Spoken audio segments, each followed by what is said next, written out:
ওই কিরে বলে চিল্লে ওঠা সেই ভাইরাল তরমুজ বিক্রেতাটি আজ বিভিন্ন লাঞ্ছনার শিকারের ভেতরে পড়েছে। তাকে বাজার থেকে তাড়িয়ে দিচ্ছে কারণ সে তার জন্য অনেক ভিড় জমে বাজারে। অন্যান্য তরমুজ বিক্রেতাদের আর ভালো তরমুজ বিক্রিও হয় না। বিভিন্ন ভিউ ব্যবসায়ী ইউটিউবাররা যখন বাজার এসে ভিড় করেন, রনি ভাই তার পরিবারের সচ্ছলতা ফেরানোর জন্য বিভিন্ন অঙ্গিভঙ্গিমায় বলে ওঠে, লাল হবে লাল হবে। সবাই হেসে উঠলেও কিন্তু তার ভাইরাল হওয়ার কোনো চিন্তা ছিল না। সে কিভাবে তার সব তরমুজগুলো বিক্রি করবে এবং তার পরিবারের মুখে হাসি ফোটাবে, এই চিন্তাই মনে মনে করতেন তিনি। সে বলে, সবাই ভিড় করে তরমুজ কাটতে বলে, কিন্তু কেউ ভালো তরমুজ কেনেন না।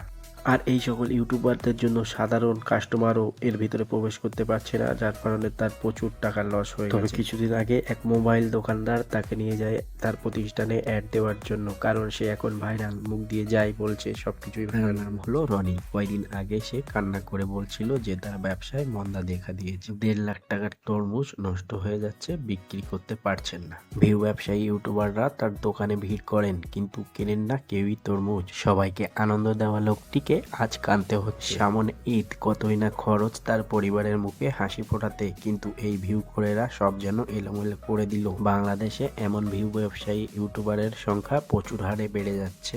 নিজের তেমন ট্যালেন্ট নেই, অন্যের প্রতিভাকে ব্যবহার করে তারা লাখ লাখ টাকা কামাচ্ছে। কয়েকদিন আগেও রিপন ভিডিও নামে সেই ইউটিউবার, তার এটাই বাস্তব, যখন বাংলাদেশে ভাইরাল হয় তখন বড় বড় ইউটিউবাররা তাকেও ইউজ করেছিল। না জানি বাংলাদেশে আরো কত কি দেখতে হবে।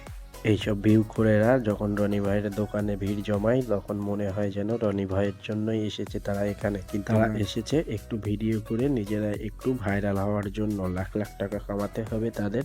ভিডিওটি ঝড়ের বেগে শেয়ার করবেন, কারণ মানুষকে জানা উচিত, না জানি মানুষের জ্ঞান কবে ফিরবে। এরা যদি সবাই মিলে একটা করেও তরমুজ কিনতো, তাহলে আজকে আর এই চোখের পানি পড়তে হতো না রনি ভাই। কিন্তু তারা এসেছে সব নিজের স্বার্থে। বাংলাদেশে এই সকল